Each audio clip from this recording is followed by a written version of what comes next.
Samuel Souza de Paula.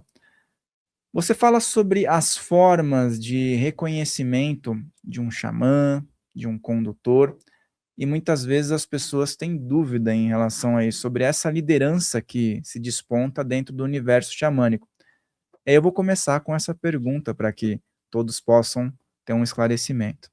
Tradicionalmente existe, quando fala tradicionalmente, é quando tem aqueles povos originários que têm uma estrutura, por vezes centenárias ou milenar, em que traz um conhecimento ligado a uma espiritualidade praticada com aquela etnia e com aquele povo, porque não existe tão somente um caminho xamânico ou um xamanismo, mas uma diversidade de xamanismo. E quando a gente fala de caminhos tradicionais, transculturalmente, numa visão transcultural, a gente consegue perceber algumas formas que são reconhecidas como sendo esse líder ou esse xamã, ou que traz essa conexão. O primeiro deles é linhagem. Você tem uma linhagem familiar e tem uma herança de pai para filho, de mãe para filha, ou de avô para neto. Então, se mantém essa conexão ligada e conectada com os parentes ou com a linhagem sanguínea. Você, então, por herança, se torna um xamã. Então, a herança genealógica, vamos chamar assim, é semelhante às tradições de bezedeiras que existem no planeta inteiro, onde vai aprender esses conhecimentos com uma tradição hindu, né, parampara, de mestre, discípulos, do professor e aluno, aprendendo essas conexões aí dentro do ser familiar. Por isso que tem algumas linhas de espiritualidades xamânicas que falam que são linhas familiares, né? Ou da bruxaria, que falam que tem uma linha familiar, que são essas heranças ali presentes na herança genealógica. O outro ponto de conexão é quando uma pessoa ela é adotada por essas famílias. Pode ser que essa pessoa tenha potencial espiritual de percepção, e aí ela acaba o quê? Acaba sendo adotada por esses xamãs antigos, tradicionais, e passando pelo treinamento para se tornar ali também um xamã dentro daquela comunidade. Um outro ponto que também pode ocorrer com aquela pessoa, ela não pode ter nenhuma conexão, pode não ter nenhuma conexão com os parentes ou os xamãs viventes naquela comunidade, e ela está, vamos dizer, no meio da floresta, no meio de algum lugar, cai, ou bate a cabeça, ou tem uma experiência tipo de quase morte, e a partir daquele momento ele tem percepções, tem clarividência, aumenta mais a lucidez e rememoração da experiência fora do corpo, ou como comumente acontece com as pessoas que têm experiência de EQM, né? Experiência de quase morte. Aumenta essas percepções parapsíquicas, que é uma tendência que os xamãs também têm, para ajudar a comunidade. Pronto, agora ele tem essa percepção por conta de um acidente. Então é um xamã por acidente. E aí acaba tendo percepção. Ele pode ou ter um caminho mais solitário ou ir em busca desse aprendizado dentro da comunidade tradicional para ser iniciado ali também como um xamã. E um outro ponto que também pode ocorrer é aqueles que se intitulam também xamãs, aquele que já tem de nascença percepções, aqueles que já tem experiência fora do corpo, aquele que já tem clarividência, desperta, aquele que já conversa com os espíritos. Por quê? Porque um xamã é aquele que interage entre os mundos. E ele mesmo sendo iniciado por quem? Pelos espíritos, no invisível, por aqueles que estão nos bastidores.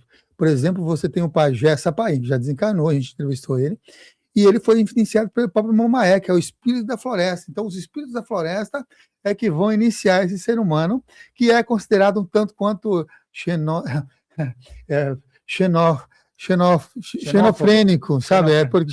Porque é estranho, sabe? Do grego, né? A xenoglossia. Da xenoglossia, que é uma característica assim estranha, né? E aí os espíritos da floresta, o espírito visível que vai trazer essa iniciação. Então, o tradicionamento tem essas aceitações, notadamente para as pessoas se tornarem um xamã, precisa ter o aval, precisa ter a chancela de uma comunidade. Sem uma comunidade, não existe um praticante, não existe um curador, que é a comunidade que vai trazer essa aceitação.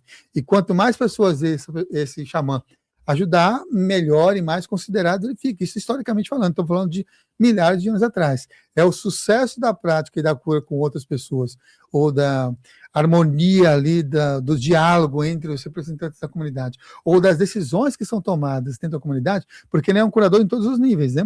Tanto no nível espiritual, mental, emocional, físico, social daquela comunidade, ele está ali trazendo processos de ajuda, às vezes até por conta da cura social, quando plantar, o que plantar, como lidar com as intempéries, as mudanças climáticas, como lidar em casos de guerra, porque se tornam desafios dessas épocas em que tinha conflitos. Tudo isso tem por meio dessas revelações e contato com os espíritos ou com o invisível, como sendo os aliados, ajudando então o xamã a ter um sucesso na vida dele, notadamente voltada para a vida da comunidade, ou sucesso da comunidade, e aí ele se torna um xamã de sucesso.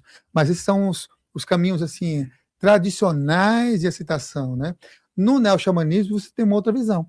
No caminho neo-xamânico você pode ter essas percepções e você pode estudar essas percepções e se tornar alguém que é um praticante xamânico, não necessariamente um xamã, mas aquele que exerce uma prática ou se beneficia das práticas xamânicas para ter uma vida mais harmoniosa, uma vida mais próspera, uma vida mais saudável, uma vida mais íntegra e plena, porque sabe dessas características e práticas milenares que foram funcionais para os seres humanos daquela época e pode ser funcional também para esse momento presente, né?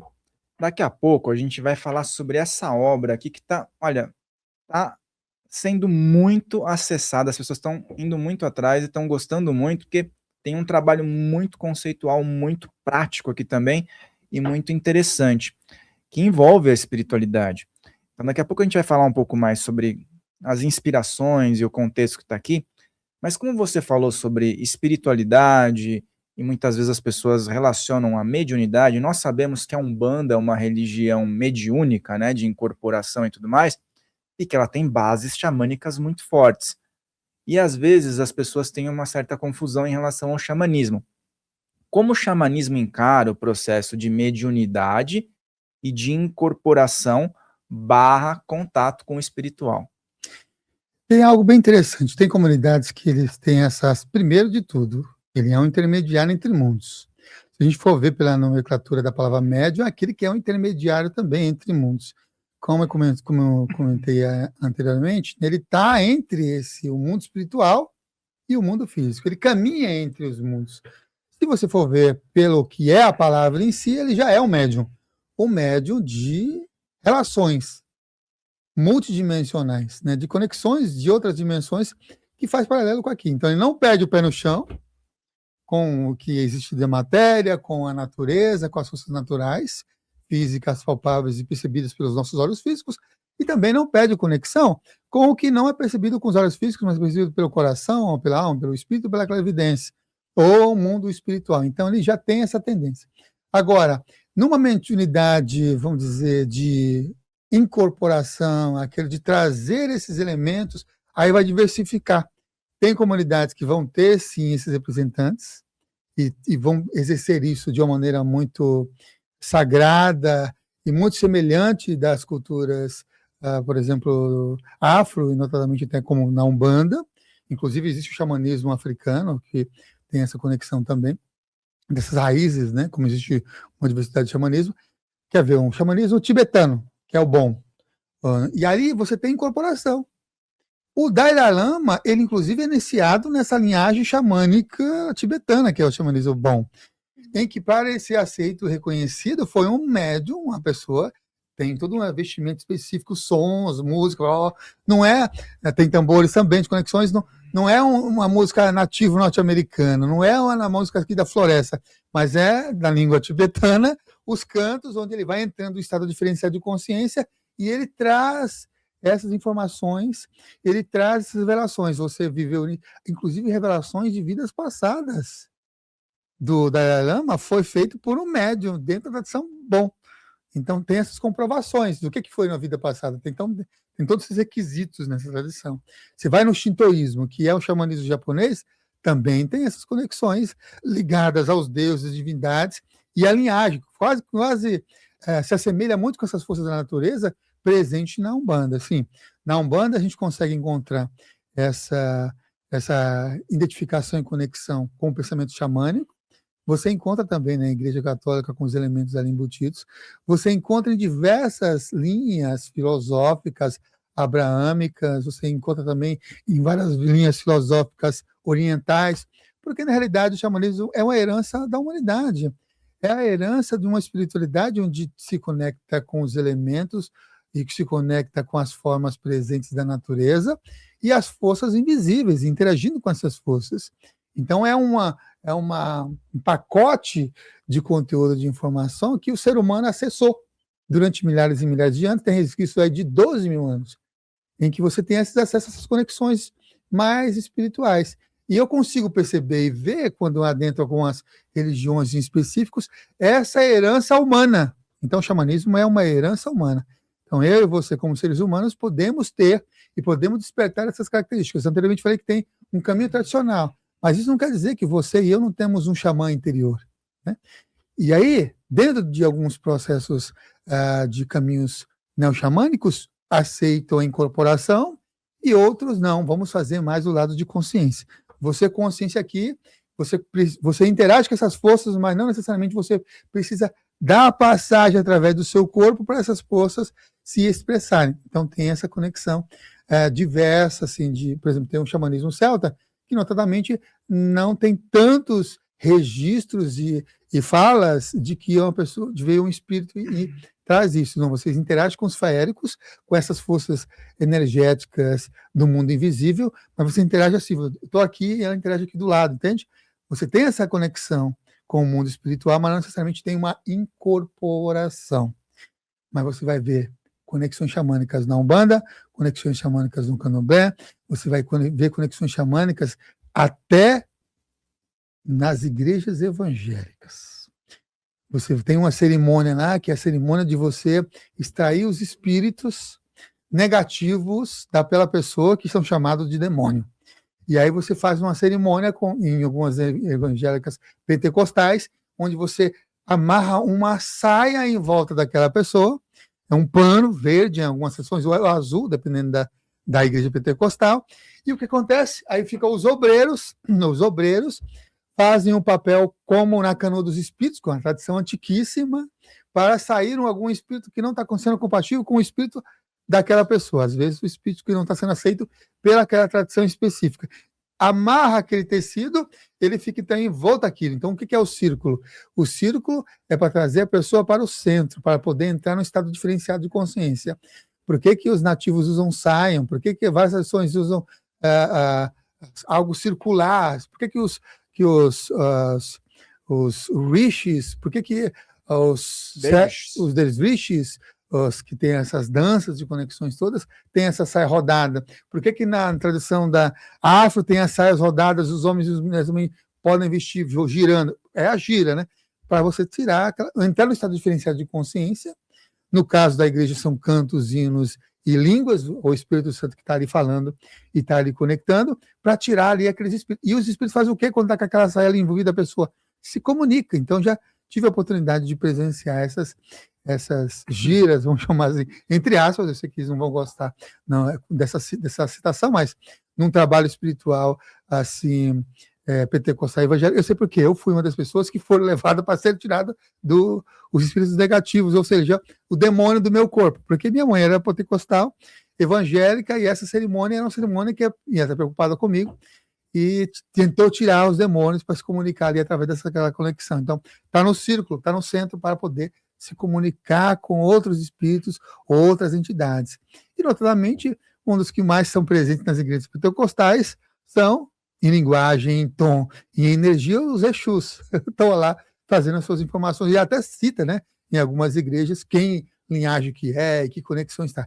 Por que estou falando isso? Porque você vai ver que são muito simples e, às vezes, sim, tem a complexidade de entendimento, mas muito simples as práticas ancestrais dos seres humanos e que são funcionais, que está presente em diversas religiões. Não é uma crítica em si. Aquilo é funcional. Por isso que isso continua e perpetua até os dias de hoje. Eu só não compactuo com essa prática no meu caminho, só isso. Para mim não foi algo positivo. Por isso que eu afirmo que o demônio não saiu do meu corpo com aquela minha cerimônia que eu fui lá, que eu fui levado, forçado a fazer parte do espiritual, criança, adolescente, então é mais por isso. Mas eu sei que é funcional. Aquilo funciona e traz uma energia que todo mundo que está ali percebe. E aí, quando baixa a língua dos espíritos, né, falar em línguas, eu conheci na minha infância e na minha adolescência também, de frente de uma igreja, e nessa, não vou citar o nome da pessoa, mas nessa igreja tinha uma pessoa que tinha conexão com a linguagem do Espírito Santo. Ela tinha isso, então ela tinha revelações nos sonhos, ou seja, para nós que entendemos isso, fora do corpo, nas experiências fora do corpo. E ela tinha, sabe o quê? Clarividência. Ela chegava perto de você, na igreja dela, que ela trabalhava lá, e falava revelações suas do passado e pré-cognições também do futuro. Tinha revelações, o Espírito Santo baixava nela, e ela tinha essas revelações por meio do Espírito Santo. Então, na linguagem pentecostal daquela igreja que existia lá no bairro onde eu morava, periferia de São Paulo, tinha isso. Tinha ela. Em frente a ela, sabe o que tinha? Que lançou depois, que inaugurou um terreiro. E lá tinha um terreiro, e nesse terreiro, então, das igrejas falavam mal do que estava na frente, né? E colocava medo, inclusive, para os adolescentes e as crianças, por quê? Não, lá eles cozinham crianças ou matam as pessoas, não, mas isso aqui é para a igreja, não para o terreiro. E no terreiro eles deixavam um monte de pessoas também para sair de energias negativas. O legal que tinha lá, eu fui lá e participei também, né? Eu tinha ido lá e tinha ido na outra, por conta dos meus parentes que queriam me ajudar. E sair dessa vida de acordar às 3 da manhã, acender uma vela debaixo da mesa e falar com gente que não está ali presente, visível. E aí lá o outro cara, que era o pai de santo, ele aceitava muito mais do que a da igreja, porque ele já entendia que aquilo era no comum, de interagir com as pessoas espirituais. E lá o que eu gostava no terreiro era as festas, porque a gente tinha pouca capacidade de comida, e as festas do terreiro tinha uma abundância de comida. Você comia e passava muito bem. Então eu gostava também dessas conexões de festas. Observe vocês. Lá na igreja falava em línguas, lá no terreiro eram os orixás que traziam as informações, as revelações. No caso dele também era junto com os búzios que traziam as revelações, mas os orixás, as conexões também lá, traziam as revelações que a pessoa que ia lá era ajudada, e na igreja também era ajudada pelo Espírito Santo. Veja, estão falando de espíritos. Se eu fosse assim, fazer um paralelo de um estudo de uma antropologia espiritual, são práticas muito semelhantes, ajudando outras pessoas através de contato com os espíritos. Um com a nomenclatura, o outro com outra com a nomenclatura. E aí eu penso, né, de onde vem a inspiração para tal cerimônia que você passou, né, que você teve a experiência e outras pessoas também, de onde chega essa inspiração para o líder que está ali conduzindo as informações e todo o processo, e também quais são as principais referências xamânicas nos principais livros espirituais que a humanidade tem, incluindo a Bíblia, né? Bom, na Bíblia a gente tem lá várias, depois eles foram reescritos e considerados negativos em termos da partilha, depois que se tornou uma religião, depois que se tornou o cristianismo em si.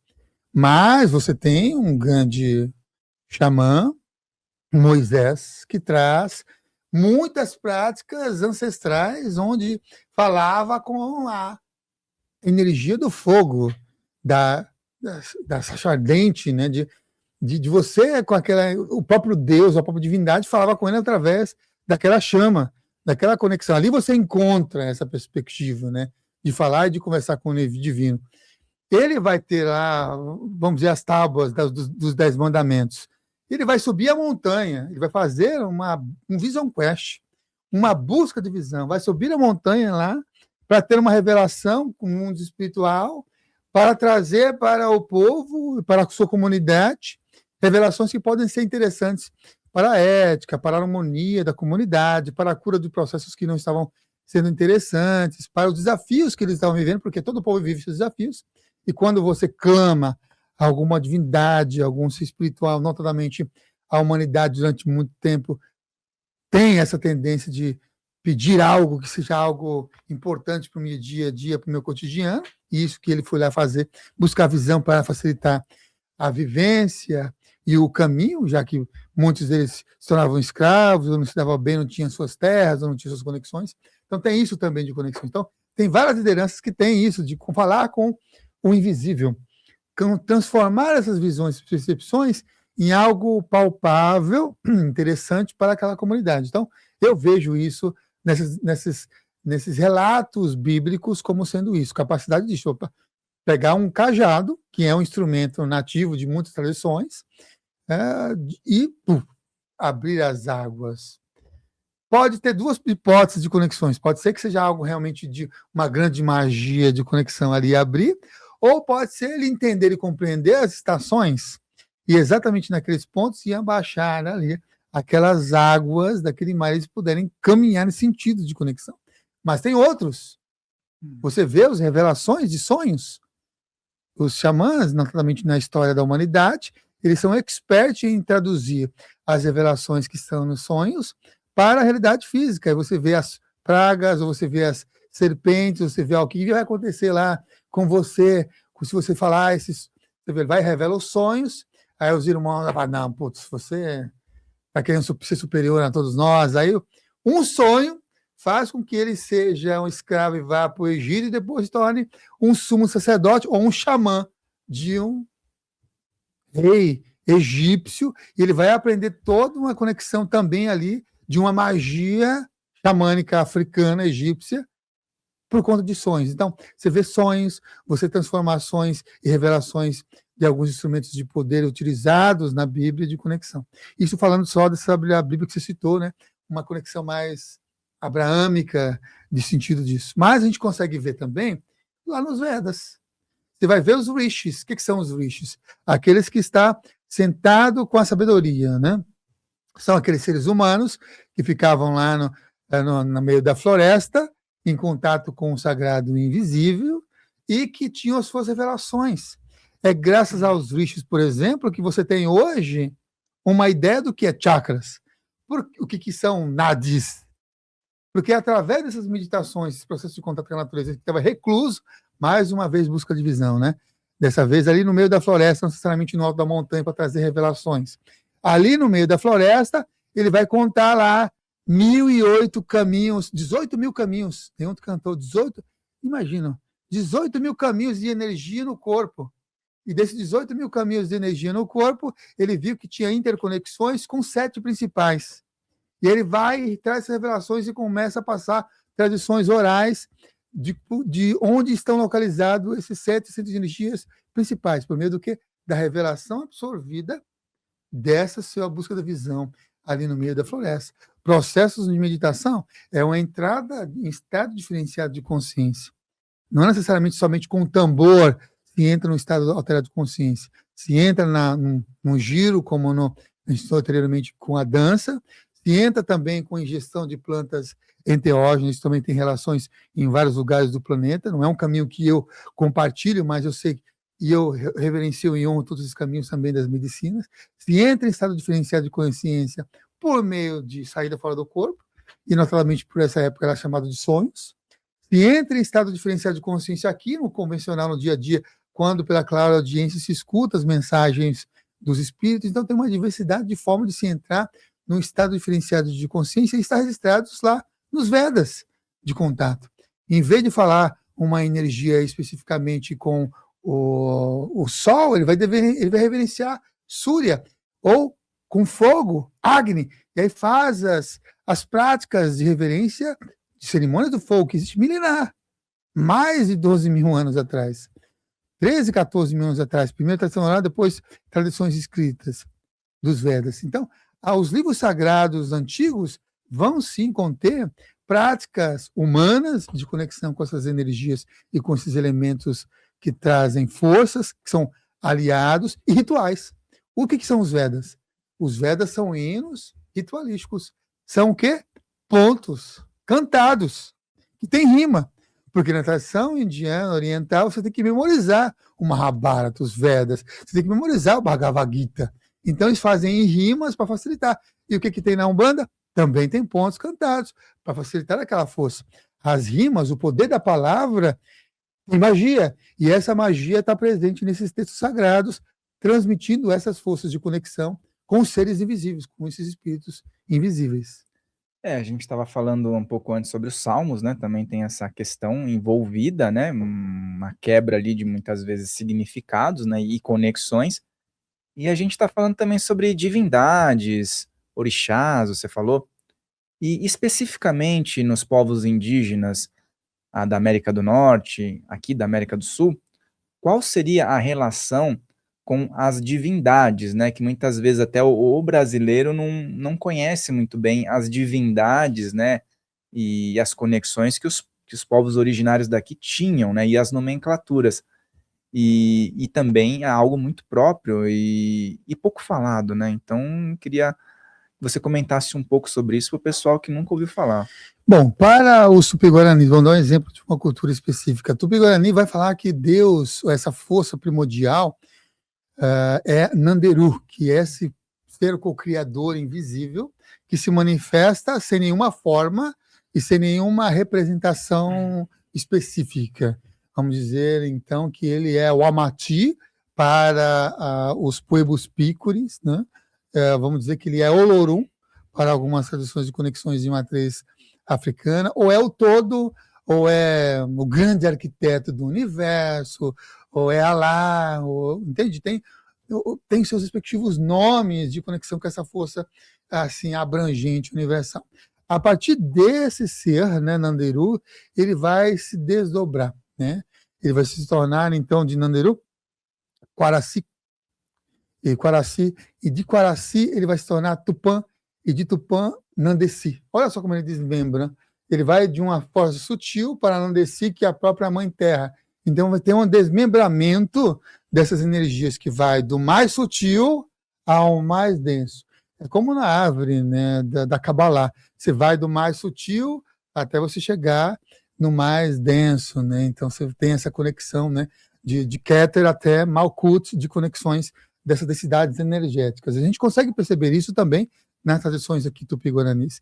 E essas forças, essas divindades, você vai ver no Niopan, que é essa casa sagrada, ela sendo reverenciada. Quando os colonizadores chegam aqui no Brasil, fala que eles não têm religião e não têm alma, que eles vieram aqui para trazer a alma para esses seres, mas eles já tinham conexão com as forças. Se você ver um altar tupi-guarani, tem lá água, terra, ar e o fogo, todos os elementos estão lá presentes nessas conexões. Não tem uma divindade específica esculpida como proveniente na Igreja Católica, com santos de um, santos de outro, sabe? Mas eles têm os representantes dessas forças com energias muito similares e muito parecidas, né? Aí você tem a Yara, e você tem outros nomes que são atribuídos posteriormente para essas forças, né? Porque tem forças da cachoeira, tem forças dos rios, tem forças do fogo e tudo mais, né? Notadamente aqui no Brasil, você vai observar que nós temos uma abertura gigantesca, sim, para as percepções dessa espiritualidade. O Brasil ele tem uma tendência, inclusive, a abraçar as divindades como sendo irmãs e parceiras, que é o que os povos originários assim o faziam.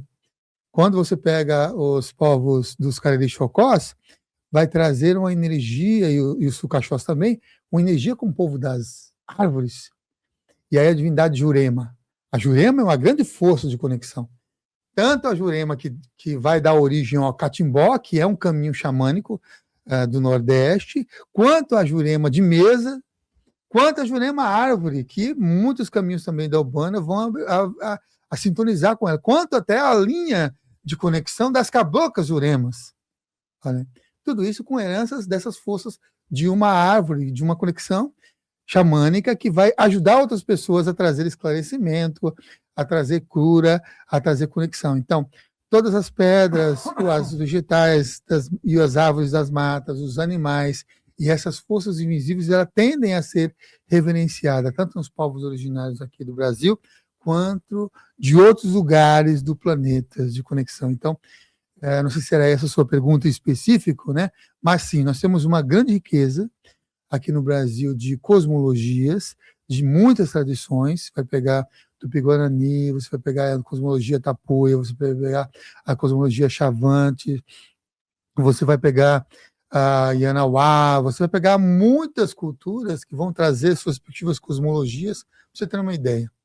Quando os colonizadores chegaram aqui, foram documentados mais de 1.500 etnias diferentes. Todas essas etnias diferentes, com cosmologias, algumas semelhantes, outras nem tanto, que interagem com essas forças mágicas da floresta, ou das planícies, ou da região onde a pessoa vivia, porque cada ambiente tem suas forças ali da natureza de conexão. Depois foram dizimando essas etnias e essas linhas de conexões. Uma coisa interessante.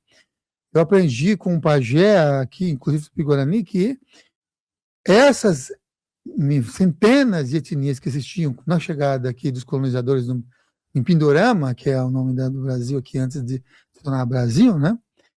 Já tinham essas conexões com a tradição anterior a ele. Olha só que coisa interessante. E olha só como é que eles falavam que eles chegaram, porque eu perguntei para ele, como é então que os ancestrais chegaram em Pindorama? Como é que chegaram aqui?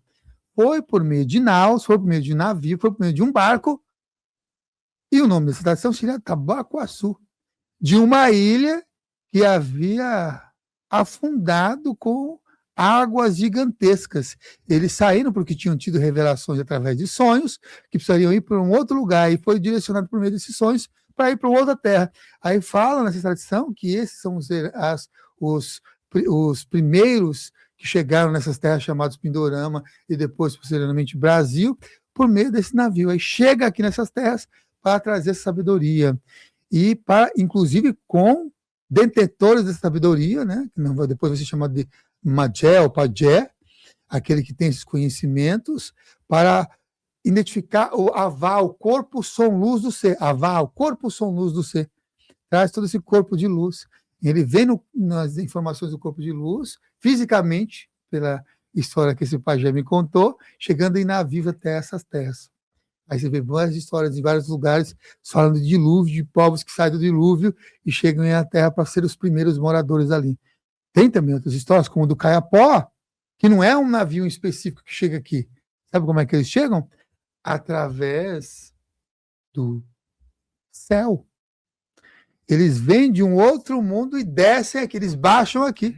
Para os Caiapós, eles baixam aqui e descem para esse planeta para criar os seus primeiros seres, os seus primeiros deuses, as primeiras conexões, para trazer os ensinamentos. Enquanto que por Tupi-Guarani avar o corpo, som, luz do ser, aqui eles vieram para trazer o brilho dos antigos, o brilho das estrelas. Então, primeiro o Caiapó, tem a história do primeiro Caiapó, para trazer o brilho dos antigos, que vieram de onde? Das estrelas. Mas não só aqui, nas terras chamadas Pindorama, Brasil. Lago Titicaca. De lá também veio o povo das estrelas, que baixaram e se afundaram dentro do lago Titicaca, para dar origem, posteriormente, nos Incas, que reuniam as tribos de Tiwanaku, as várias etnias que existiam ali nos Andes, para o lado de lá, né? Para o lado de cá, não, mantém os povos Tabacuaçu, para o lado de lá, você tem isso, os Tiwanaku e os Incas vão fazer essa reunião, e o mito cosmológico dos Incas é seres espirituais que vindo do Sol, de uma estrela, cai dentro do Lago Titicaca e de lá surge para tentar reunir os povos. Então, tem muitas histórias de conexões assim da cosmologia desses seres invisíveis ou desses seres de outros lugares que baixam aqui para trazer esse corpo de luz de conhecimento, para ajudar o ser humano a ter mais harmonia, mais cura e mais sucesso naquilo que ele empreende. E você falou Pindorama, né? Para a maioria dos brasileiros, vão lembrar do Pindorama como um tonalizante capilar, né? E na escola, muitas vezes, não é passado isso. Por que eu estou falando? Como é que você vê essa questão num aspecto didático também, quando a gente tem uma grade curricular, por exemplo, na escola, que é a história do Brasil, mas em nenhum momento é colocado essas camadas, né? Essa questão anterior à colonização. E se existem esforços para que isso seja integrado a uma educação, para que as pessoas saibam onde elas estão pisando também, né? Na terra que elas estão pisando, a história dos ancestrais dessa terra aqui, né? Os nativos. Uhum. Primeiro que assim, a gente pode ver isso por uma perspectiva, eu vou falar sobre a perspectiva educacional, mas antes eu ainda vou falar sobre a perspectiva de conexão da mentalidade. Porque o sistema educacional que nós estamos hoje, que é imposto e compartilhado no Brasil e no mundo, ele tem uma herança europeia, de estudos de conexões europeia, porque é atribuído à Europa um dos grandes, vamos dizer, formas de conhecimento e de aceitação, um grande contador de história.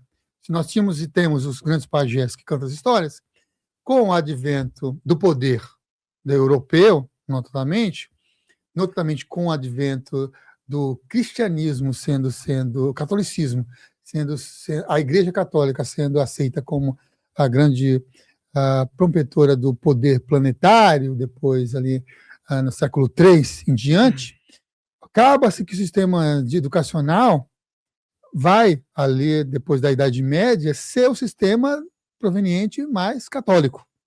Estou falando do Ocidente, não normalmente o Oriente, que tinha um outro tipo de sistema. Estou falando para chegar aqui no Brasil.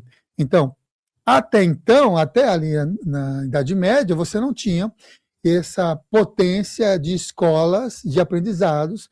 Quem aprendia era quem tinha poder aquisitivo, eram as famílias que tinham poder aquisitivo. Quem sabia ler era algo que tinha muito poder aquisitivo financeiro para poder ler livros. Depois, com o advento também da prensa, aumentou essa popularização também da leitura. Mas estou falando que as escolas, até então, elas eram de uma linhagem mais religiosa. Quem sabia e entendia das coisas eram os seminaristas, as pessoas que estavam dentro da igreja. Eles eram que escreviam a história. As histórias, na maioria das vezes, a gente tem resquícios por conta dessas pessoas, seres humanos.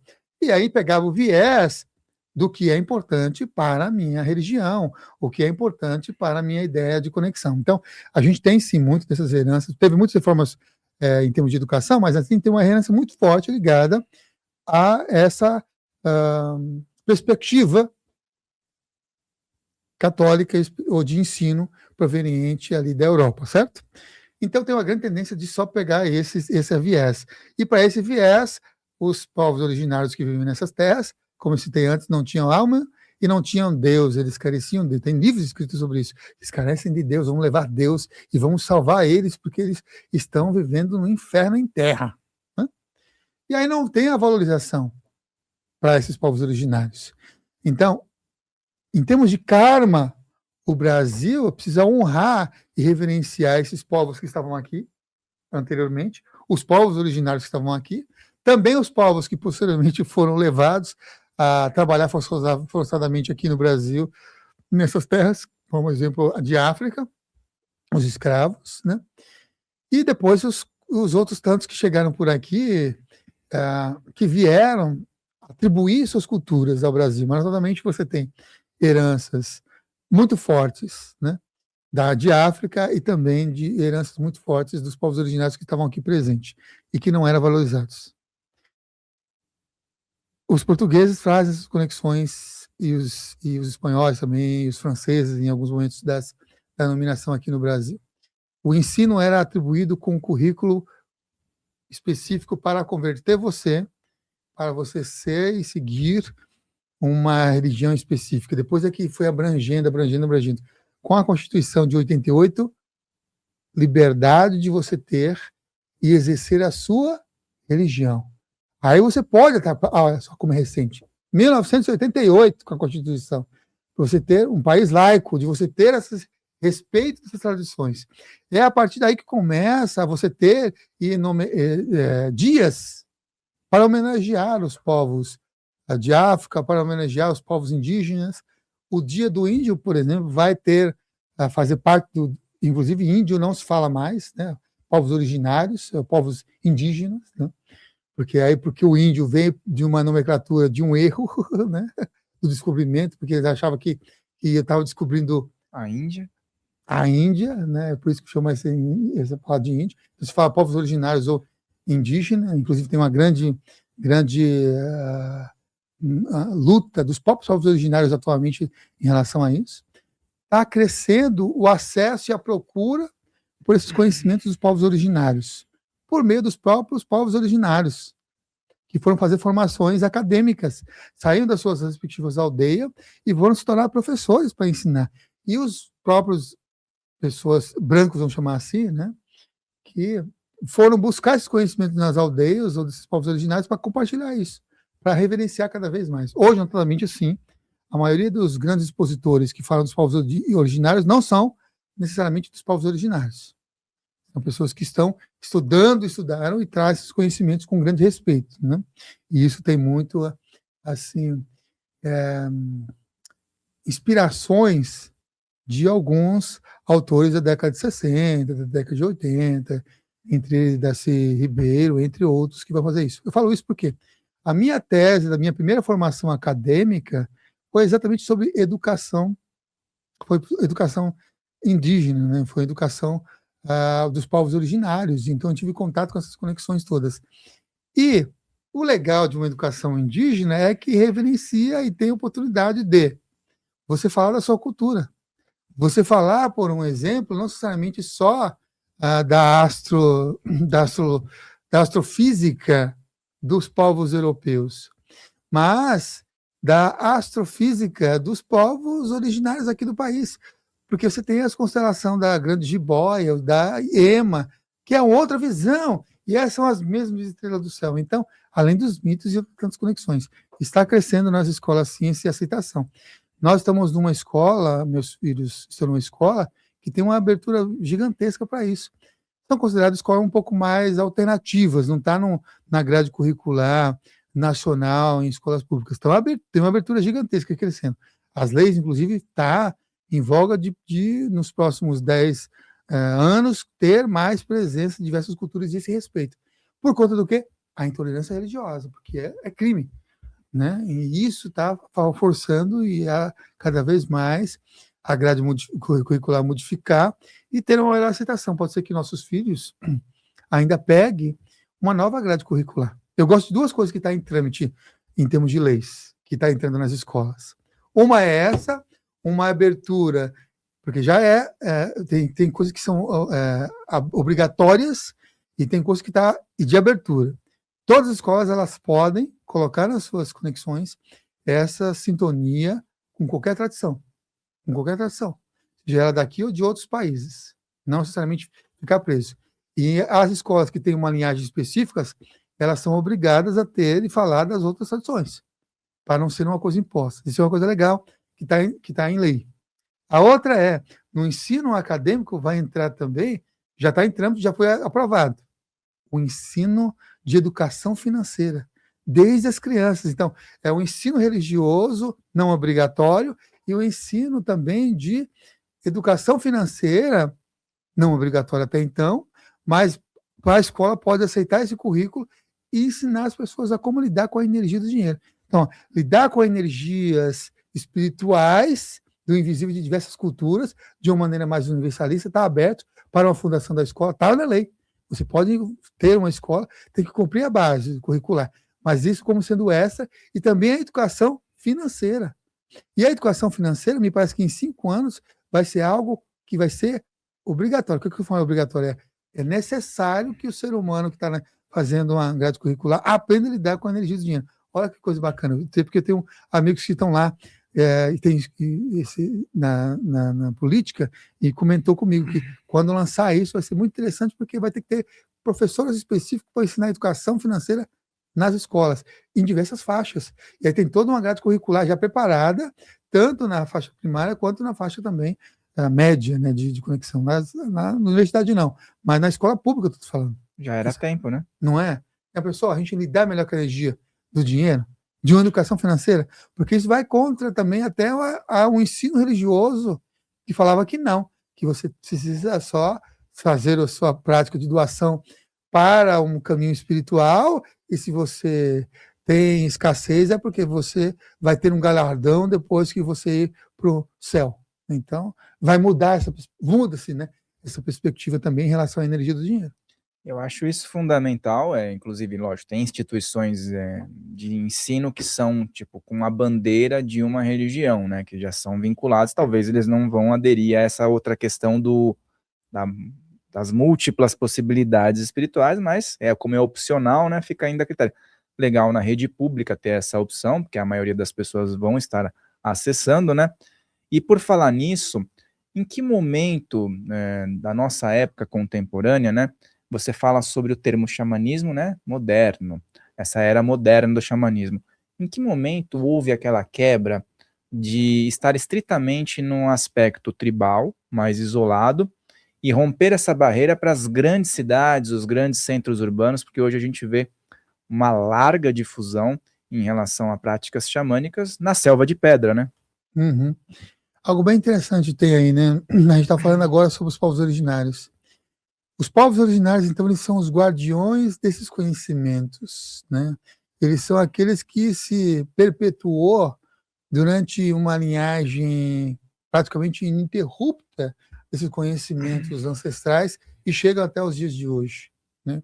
Então, eles são os guardiões. E aí você vê os carronas, né, que são os guardiões dos segredos, aqueles que têm os segredos do Havaí, traz os segredos e vai compartilhar esses segredos e vai chegar nos dias de hoje como práticas xamânicas mais modernas, o Ho'oponopono. Ele chega e se propaga, por exemplo, na atualidade, como um movimento de uma herança ancestral e de uma linguagem que todo e qualquer ser humano que se afiniza com a energia do perdão, até mesmo os católicos, os evangélicos e de outras tantas religiões, fazem as práticas do Ho'oponopono por ser essa herança humana, e que não tem um viés religioso específico de conexão. Aí quando que começa essa mudança de sair do tribal, pronto, já fizemos uma honra aqui a eles, agradecemos aos povos originários que abriram o caminho para ter esse conhecimento chegar até os nossos dias. Isso tudo tem uma história que levaria muito tempo para me contar ela inteirinha, mas eu vou contar desse ponto que você trouxe aí, desse marco de mudança, década de 60. Foi exatamente na década de 60 que começa, bom, você vai ter o Baby Boomers, aquelas pessoas que vêm logo após a guerra, logo após as crises financeiras da década de 20, e Baby Boomers vai ter uma visão restrita, de muita assim, quadradinha, fechadinha de conexão. O ideal americano também vai surgir por essa época, né? De você ser um pai de família, você ter condições financeiras.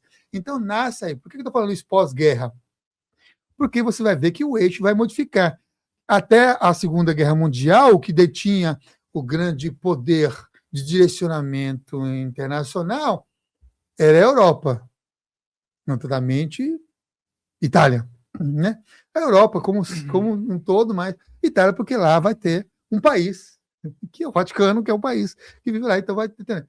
Depois da Segunda Guerra Mundial, o que vai acontecer? Os eixos vão se modificar em termos de direcionamento mundial. Depois da Segunda Guerra Mundial, quem detém um grande poder até os dias de hoje, que até dita a economia e outras tantas coisas, é os Estados Unidos, né? Por conta de vencer a guerra lá, e tudo mais. Quando chega nos Estados Unidos, a cultura se propaga através desse eixo. Tem alguns poucos movimentos que acontecem de modificar algum ponto de propagam as ideias, e aparece isso, por exemplo. Você vai ter, isso estou falando culturalmente falando, porque é através da cultura que chegam esses conhecimentos até os dias de hoje, dos conhecimentos xamânicos das grandes metrópoles da selva de pedra. Você vai ter nas décadas de 80 uma grande propagação dos filmes de conhecimento das culturas chinesas, Bruce Lee. E aí vai trazer essa conexão de China com culturas de energia. Isso vai se perpetuar até chegar nos filmes japoneses de conexões com magia, com forças energéticas. Você vai ter esses. Agora nós estamos numa inspiração cultural coreana. Muitos filmes coreanos que retratam interação com os espíritos. Dorama, né? Os doramas retratam lá a pessoa que desencarnou e que volta a falar, está no invisível e comunica. E a gente falou de incorporação, porque tem o xamanismo coreano. Aí vem, nos filmes retratam um espírito que vai e incorpora. Tem uma série chamada Ghost Doctor, em que um médico desencarnado, tipo o Dr. Bezerra de Menezes, incorpora num residente, em alguém que está estudando medicina num hospital. Por que estou falando isso? Porque é cultural. Então, agora, você vai ver os vários oráculos coreanos sendo retratados nos filmes. Teve uma época que propagou culturalmente só a questão dos vampiros. Então, é cultural em termos disso. Então, na década de 60, o que aconteceu? Não estávamos lá, os seres humanos, notamente os americanos, contentes com essa coisa quadradinha, eu quero uma coisa mais abrangente, mesmo que possa ser ficção, mesmo que possa ser fantasiosa, mas que tenha um fundo de verdade, porque os filmes que aparecem por aí que vocês encontram, não vem do nada, de lugar nenhum. Tem uma herança de contato com os registros acásticos, muitos deles. Né? Você vê o Star Trek, tem essas conexões com algo espiritual ali. Os próprios escritores disso trazem essas conexões. Na década de 60 estava todo mundo assim, não quero ficar com essa repressão dos baby boomers. Aí nasce esses seres humanos, aí adolescentes, na década de 60, não, revolução. Aí entra a época da revolução, aí começa nessa década de 60, o Woodstock, você vai ter músicas divergentes da cultura vigente, você vai ver uma abrangência de pensamento, uma conexão com a Índia antiga fenomenal. É nessa época que o Steve Jobs vai querer ir para a Índia e visitar essas conexões mais espirituais, porque estava em voga. É nessa época dos 60 que George Harrison, Beatles, né? os Beatles, né, traz essas conexões com o espiritual. Sufismo cresce muito também na década de 60, com o xarameu, Samuel Lewis. Samuel ele vai trazer o sufismo crescente e propagar, inclusive, uma dança chamada a dança circular universal, transmitindo esses conhecimentos também na década de 60. Muita coisa acontece na década de 60. Danças circulares começam a propagar, conhecimentos da nova era, da Cabala sendo resgatada. E entre esses resgates é também o resgate das culturas dos povos originários. Olha só, paralelo. Depois do processo da Idade Média, começa a ter um resgate ali do século XVI, século XVII, fechamento, né? Uma época de fechamento por conta da Inquisição, não podia falar repressão, certo? Teve repressão. Aí, depois disso, século XVI e XVII, vai fazer um resgate das culturas que eram importantes para aquele país e para aqueles lugares, porque agora tem abertura, você não ia para fogueira, mesmo academicamente estudando. Aí, na década de 60, vai buscar esses mesmos... Olha o movimento. É um movimento histórico. E aí, depois da grande repressão que aconteceu, vai buscar essa abertura com a diversidade de pensamentos espirituais e entra aí um carinha que é o Carlos Castaneda, que vai fazer uma conexão em estudo com os povos originários, notadamente com o Peyote, com o Dom Juan Matos, e com o Dom Juan Matos, muita gente foi inspirada pelos livros do Carlos Castaneda, vai trazer, através dos livros, aí uma abertura. Ele sai da academia, porque o primeiro livro dele é um livro acadêmico, né?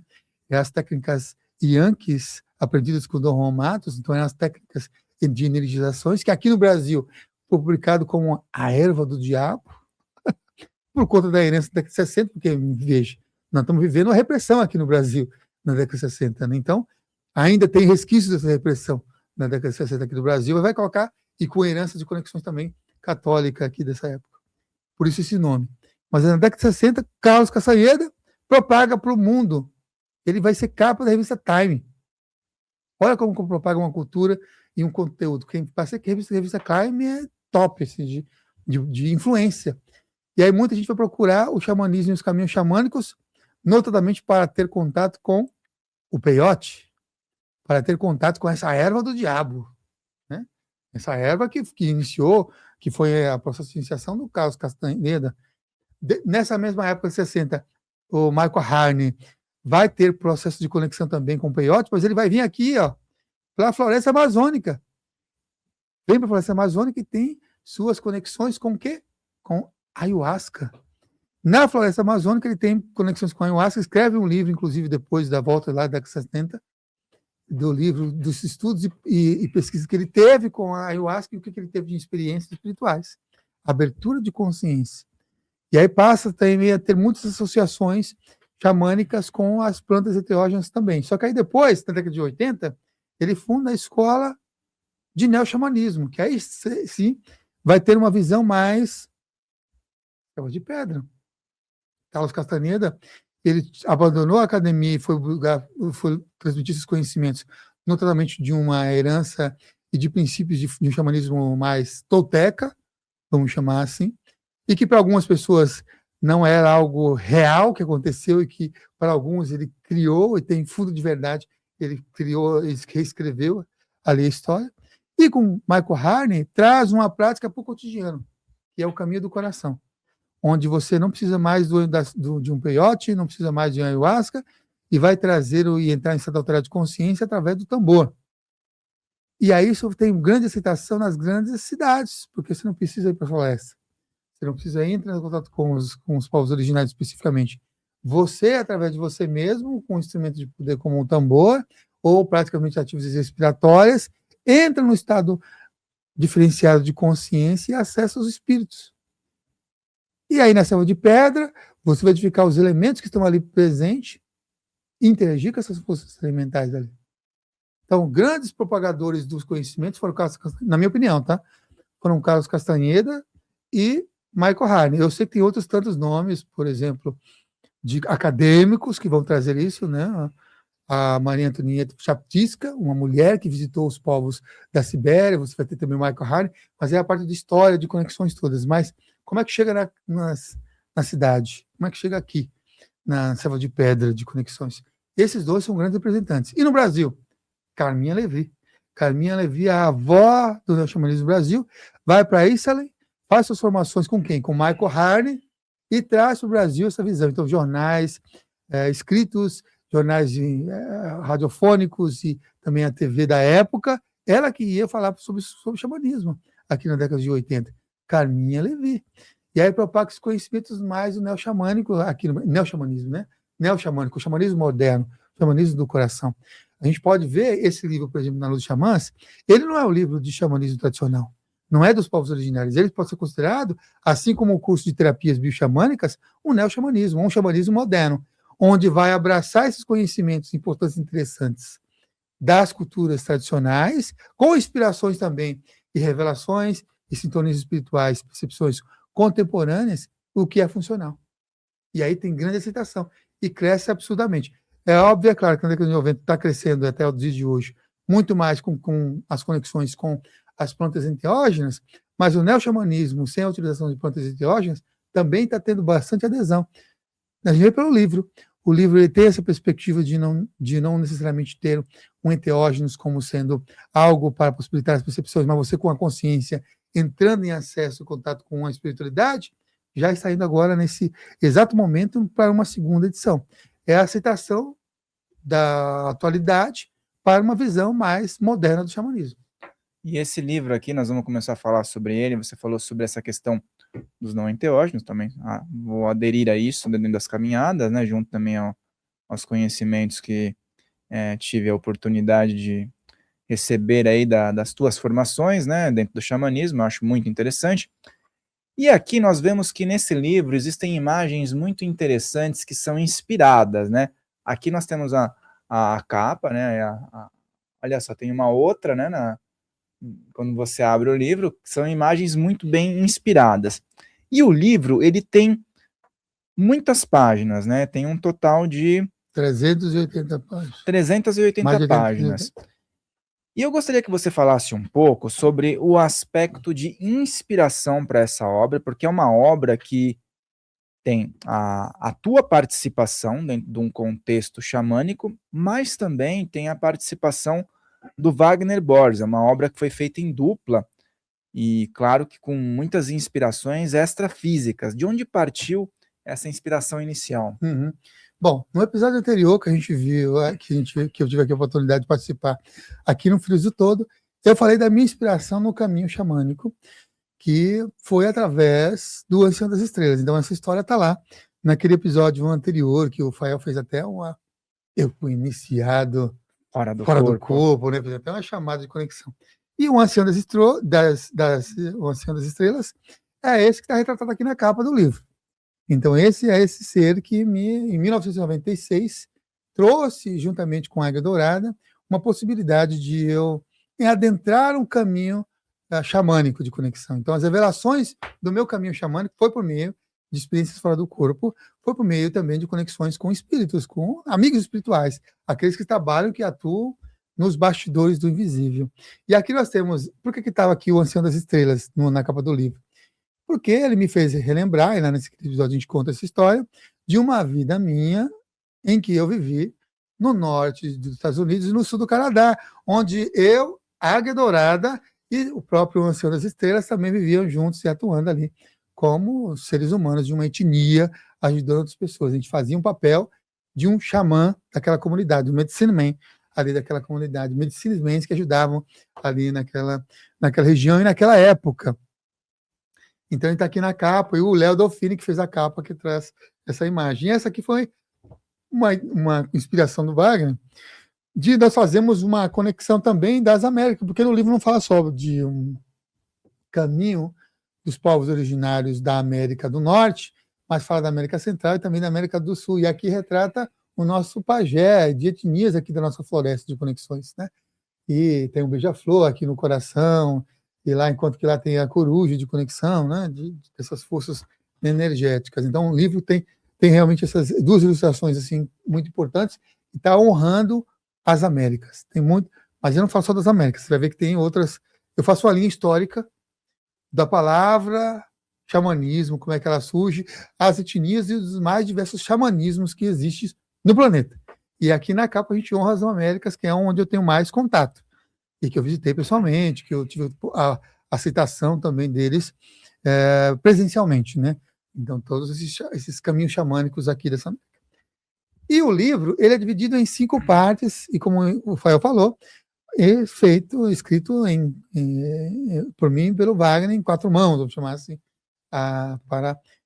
mas com toda a inspiração dos amigos espirituais. É tanto que, na abertura do livro, um guardião do livro fala aqui, né? O guardião do livro fala assim, ó, posso ler? Vou ler. Claro, bom. O guardião do livro, depois que a gente concluiu o livro, eu e o Wagner concluímos o livro, o guardião veio e trouxe a mensagem assim, ó.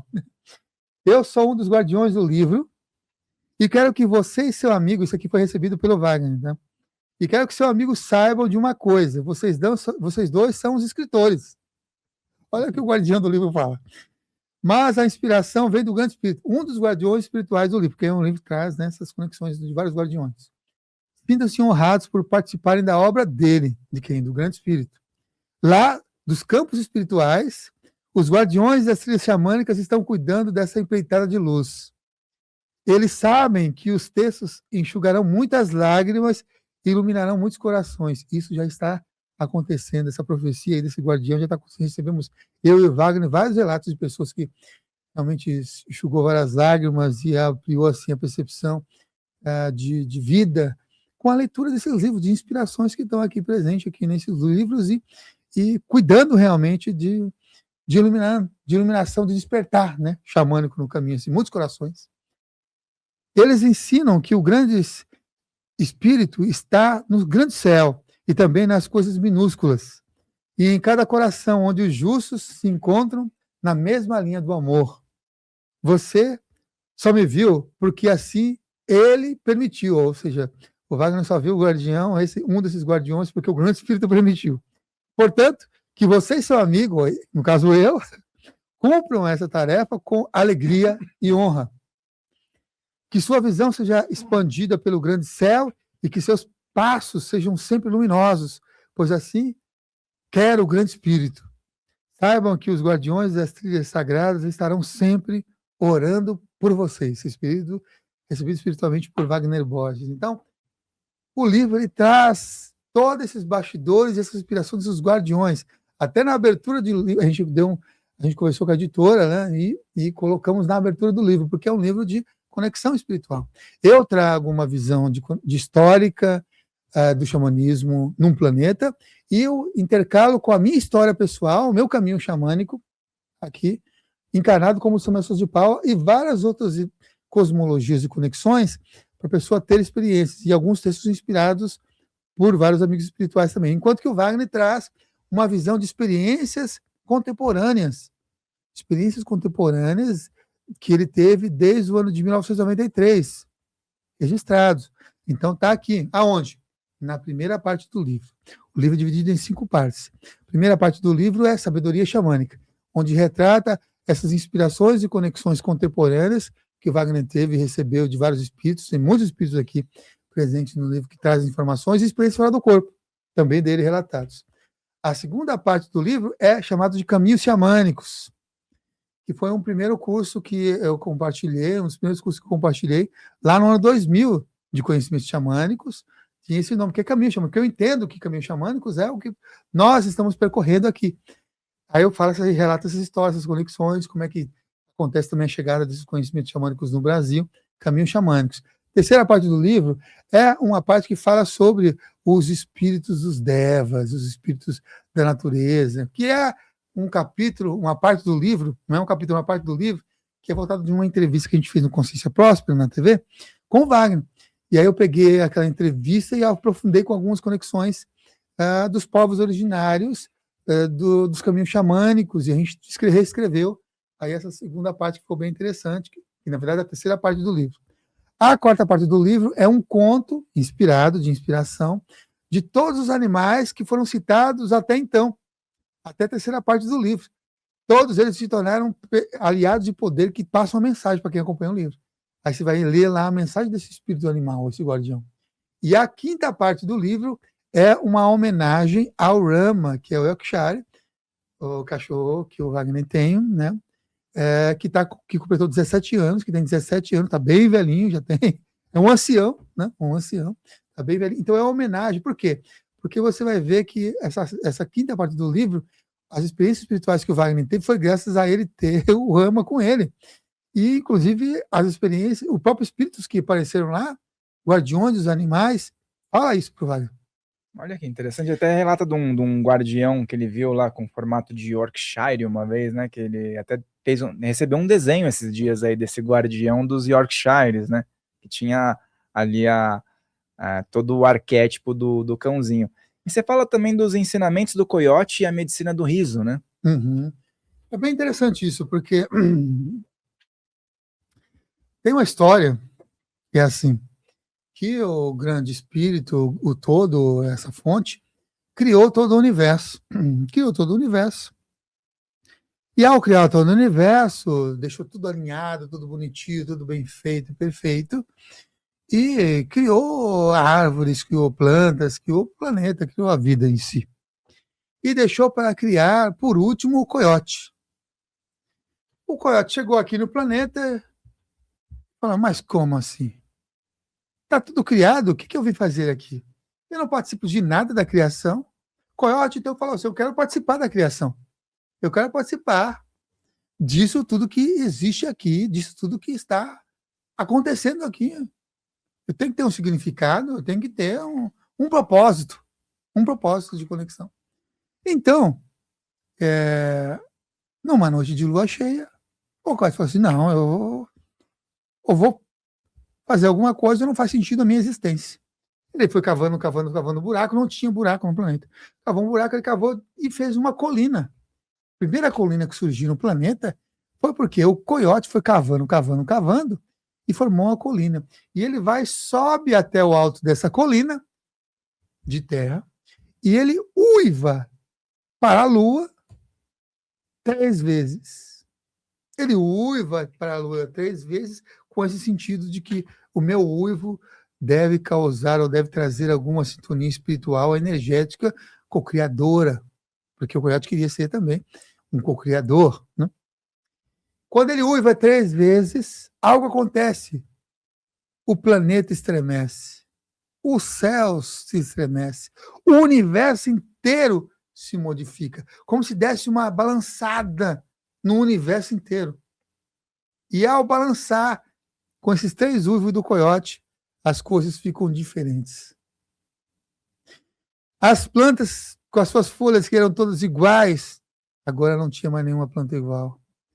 Os solos já tinham colinas, cânions, planícies, uma diversidade de paisagens. Os seres humanos também, até mesmo uma parte de um lado do corpo do ser humano e o outro não era igual. As digitais também não eram mais iguais. Todo mundo com digitais diferentes. Tudo se tornou diferente. As cores, flores com cores e formas diferentes. Por causa do uivo do coiote. Tudo que antes estava tudo certinho, organizadinho, de jeitinho assim, agora estava diferente. As estrelas, antes no céu, estavam tum, tum, tum, tum, tum, todas alinhadinhas com o uivo do coiote, elas estão exatamente como estão hoje.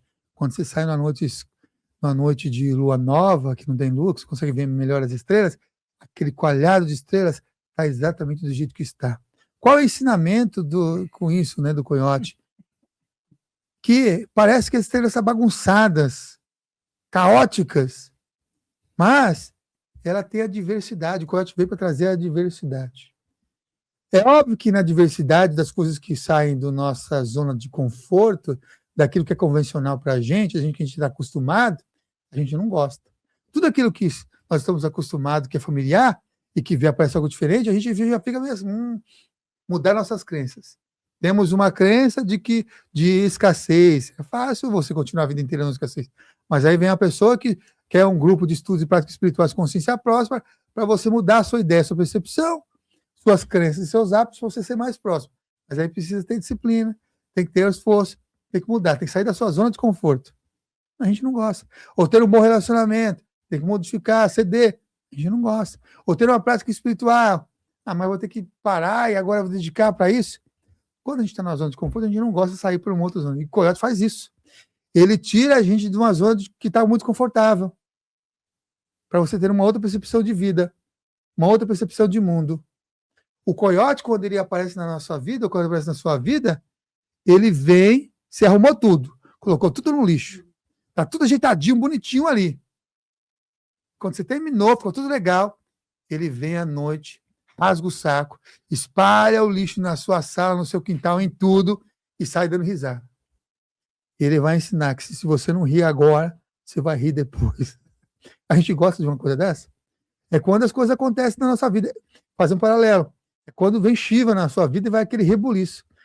Você perde um emprego, termina o relacionamento, você senta na calçada, vem um cachorro mija em você, tudo de desafiante acontece na sua vida. Então acontece uma crise. Sair da zona de conforto, você entrar numa crise. Quando o coiote aparece, você entra numa crise. E ele novamente vai ensinar. Tenha o bom humor. Seja esse que vai rir das situações desafiantes da vida. Porque ao rir das situações desafiantes da vida, você tem uma medicina, que é a medicina da fluidez. Eu passo por crises. Eu passo por presença do coiote na minha vida, desafiantes. E a gente, se não tem esse bom humor, vai ficar carranca, vai ficar querendo brigar com a situação da vida. Não, faz aquilo como se fosse catando piadas. Cata o lixo como se fosse catando piadas. E tente ver qual é o aprendizado que tem por detrás daquele lixo jogado e aquelas situações bagunçadas da vida. Tente observar o que é que tem de aprendizado, porque o humor, ele vem através disso. O que é o humor? O humor é você rir de uma situação não convencional. Toda piada tem um desfecho. Toda a quinta série tem uma fala de fundo malicioso, tipo do coiote, que faz rir.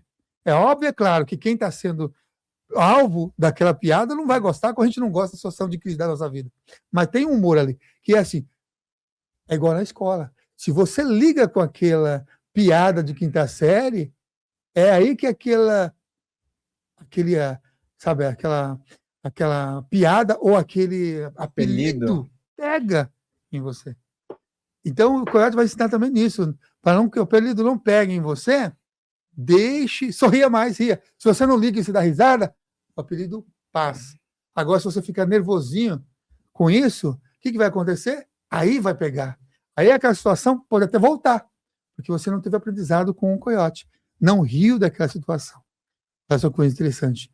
Nós temos em nós também sintonia com o coiote. Para rir, e nós temos sintonia também de cocriar. De sair daquela caixinha, de sair daquela zona do conforto, daquela mentalidade fechada, quadrada, de uma escassez, por exemplo, e ir para uma abundância. Ser aliado do coiote. Rir mais de nós mesmos, que ele ensina isso, rir mais de nós mesmos. Ter bom humor.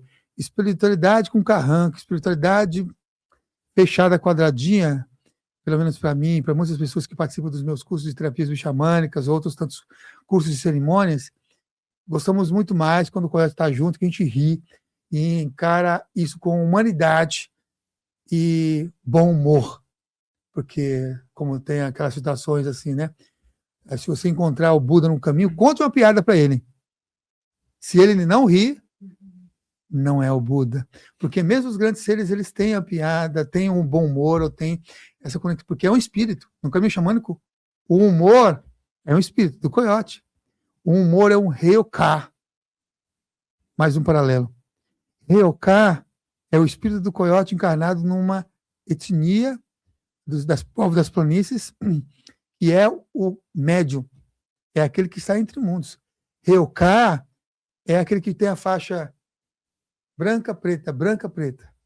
Ryoka é o Exu dos planos das planícies, porque ele vai subir naquela árvore da vida, que é um grande mastro no centro da aldeia, e vai pegar as oferendas que estão no grande mastro, a cornucópia sagrada, e vai descer para o chão. Olha só o paralelo de conexões. O Ryoka, então, é o Exu. E aí você vai ver nas giras de conexões. Qual é a grande magia que esses seres trazem, de um Exu traz, para transformar a vida? Ele chega como? Rindo. A risada do Exu é a mesma risada de um Ryoka, que traz o bom humor. É uma transformação energética. A risada é para transformar energeticamente. Olha, mesmo que a sua dificuldade seja dificuldade com os boletos, se você está sintonizado com questões de bom humor, com piada e de riso, vai ajudar você a ter percepções, inspirações, tipo as conexões com as risadas do Exu, para você abrir para uma mentalidade diferenciada, né, de conexões. Nas tradições tem os rituais para conectar com essas energias da cornucópia sagrada por meio dos Ryokas. Esse médium que traz nas tradições afro é as encruzilhadas. As encruzilhadas, o que são? É o caminho do meio, nem aqui e nem lá. A gente pode falar que Narashinha, a tradição oriental, que não está nem dentro nem fora, nem é homem nem animal, metade homem, metade leão, é um que está na encruzilhada, que representa essas conexões. E ele vem como? Para acabar com o ego daquele rei carrasco. Ele, nessa representação, pode ser, assim simbolicamente, como um Exu das gargalhadas, que vai trazer você, sair daquele sentido de conexão na sua vida, porque quando você chega ali para uma consulta, para um aprendizado com o Exu, você está numa encruzilhada da vida e quer direcionar para uma encruzilhada, para um caminho mais saudável e salutar. Ryoka é esse coiote, é essa energia que pode possibilitar outros tantos caminhos através do riso, através do bom humor. Excelente, eu acho que isso está em todas as culturas e com nomes diferentes, né? E também está presente aqui no livro a questão dos devas, dos elementais, e você fala sobre a questão da ecologia espiritual, né? E qual é a síntese e a vida que está dentro dessa obra em relação a esses tópicos? Uma coisa bem interessante relacionada a isso, né? O livro ele foi escrito, assim, partilhado com esses guardiões de conexões, e essa parte, a terceira parte, ela veio de conexões de inspirações e de relatos do próprio Wagner. Tem vários relatos do Wagner em contato com os devas, aqui no Brasil e também fora do Brasil, de conexões. E o que eu fiz também nessa quarta parte do livro? Eu trouxe uma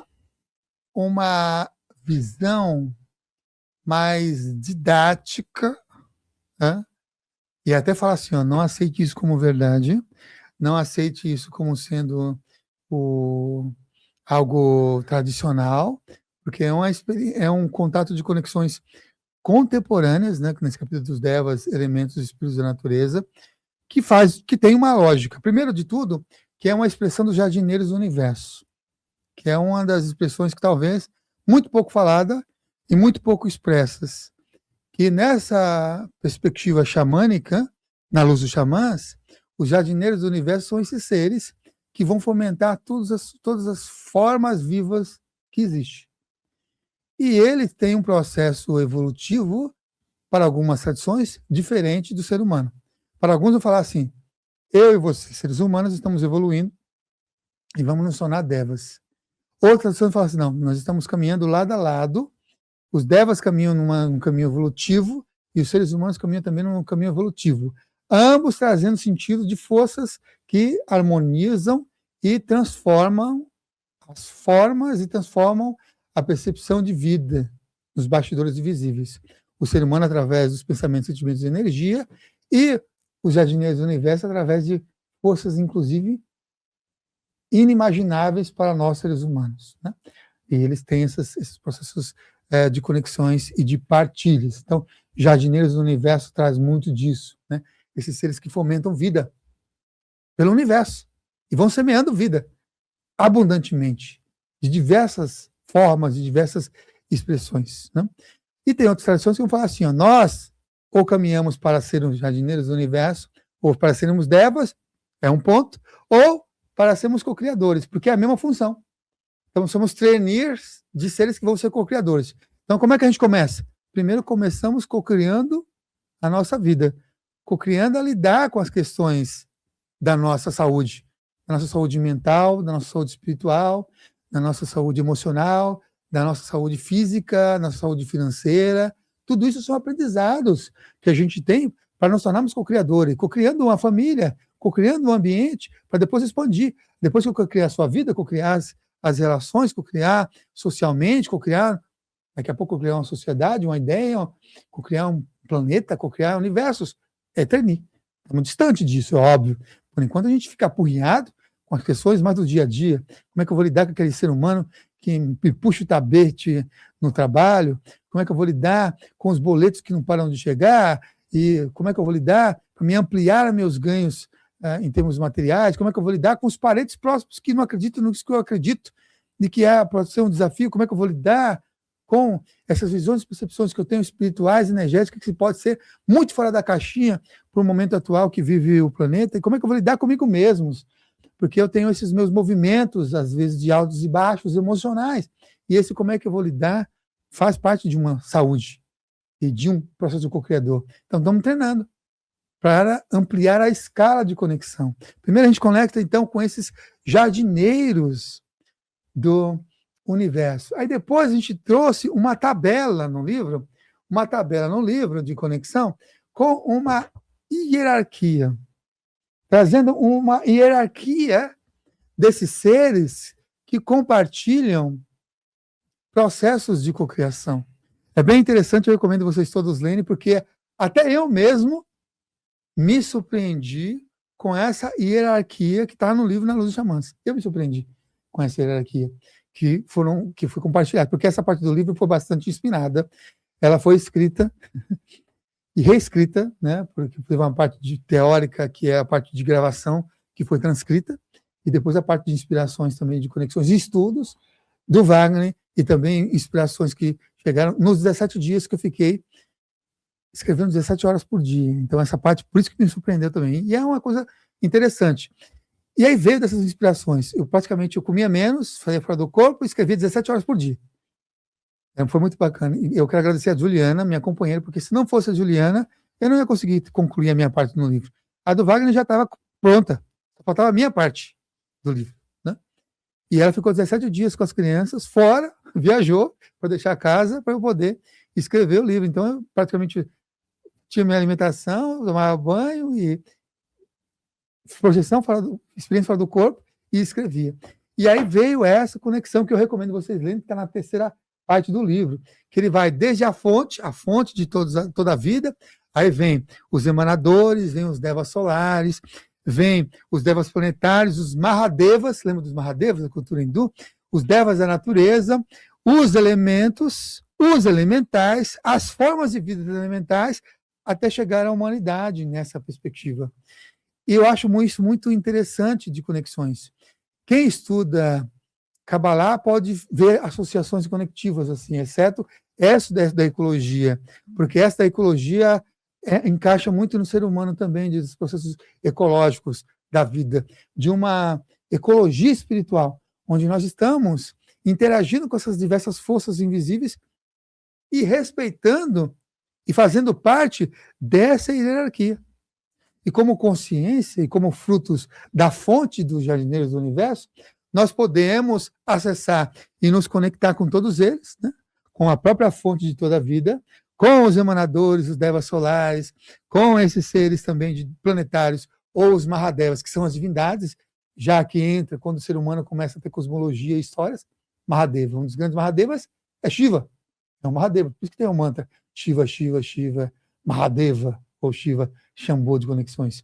Com os devas da natureza, que é o que mais foi propagado, foram os devas da natureza, por conta das traduções xamânicas europeias, que depois, com o advento de outros caminhos espirituais, como a bruxaria, o druidismo, vão propagar muitas conexões aí na década de 80 e 90, e a nova era propaga muitas conexões e ligações com os devas, né?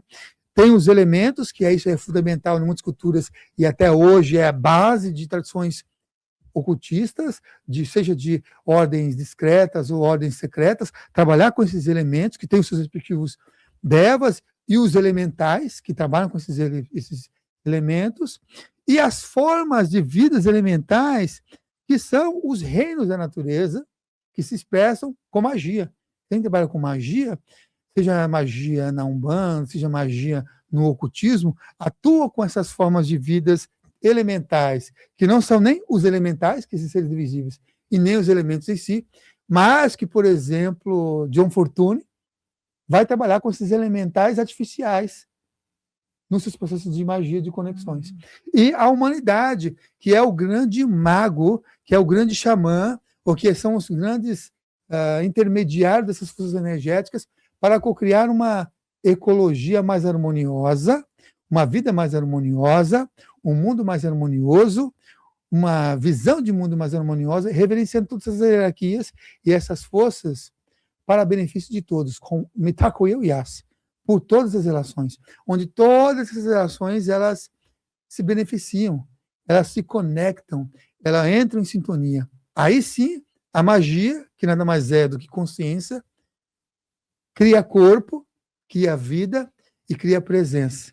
Aí sim você está sendo o grande co-criador, ou se tornando o grande co-criador da sua vida e, de alguma forma, semeando possibilidades de luz. Luz no caminho, luz dos xamãs, ou luz das possibilidades mais harmoniosas. Então, essa parte do livro, né, essa que é a quarta parte do livro, é um livro muito especial de conexão, né, porque traz isso, né, essa interface de conexões com o invisível, talvez de uma maneira inovadora, mas com base em diversas outras tradições que vieram antes de estudos e inspirações espirituais. Então, vale a pena você ler esse livro.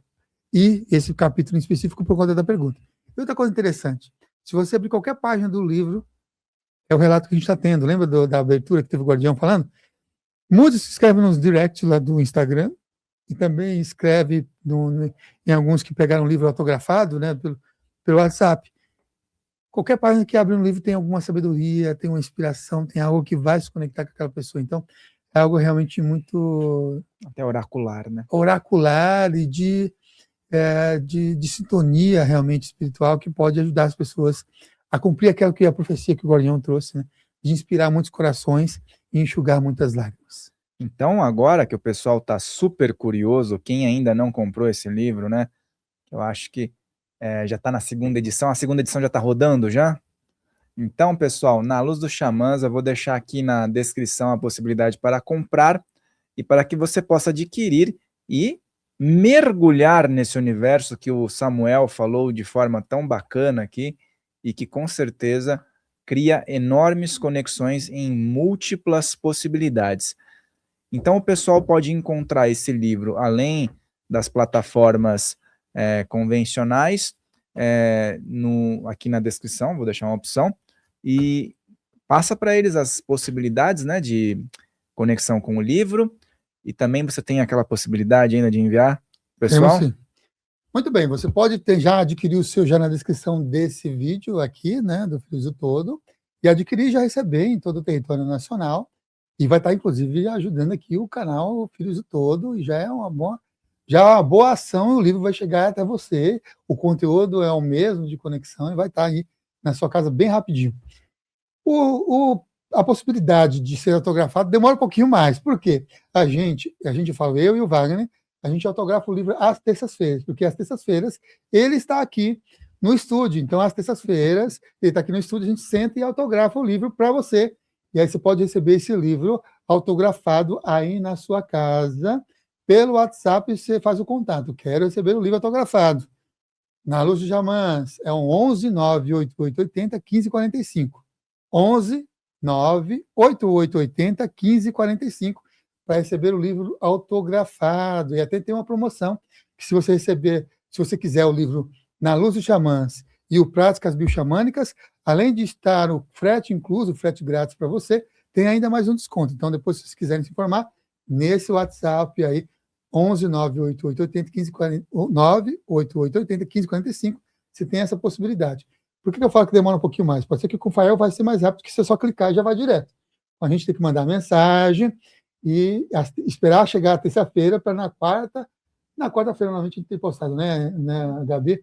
Tem postado o livro, a gente autografa e na terça ou na quarta-feira já está postando nos Correios, aí espera depois chegar o seu exemplar Na Luz dos Xamãs e, se você quiser também, o Práticas Bioxamânicas. O Práticas Bioxamânicas tem 365 páginas. Esse 388. Eles são livros complementares. O Práticas Bioxamânicas é um livro de práticas para você fazer semanalmente. Também na pegada do xamanismo moderno, que foi uma das perguntas respondidas aqui. Então, esse aqui é o mais histórico, filosófico, inspiracional. E o Práticas Bioxamânicas tem um espírito também de ter conexões espirituais, mais voltado para a prática. Por isso que é Práticas Bioxamânicas. Você colocar em prática os ensinamentos e sabedorias que estão compartilhados lá nesse livro, tomados a esse também, Na Luz do Xamã. A Gabi está pegando lá o livro para me mostrar para vocês do Práticas Bioxamânicas, que está na 4ª edição. Ele está na 4ª edição, sucesso em vendas assim na editora, e a gente está muito contente desse livro também estar tendo essa aceitação de vocês estarem gostando bastante. Então, livro fantástico. Então, recomendo aí vocês adquirir. Talvez até tenha na descrição os 2 livros aí na descrição do vídeo aqui do Fael, para vocês adquirirem, porque é a mesma editora, né? Está sendo sucesso desse livro, dos 2.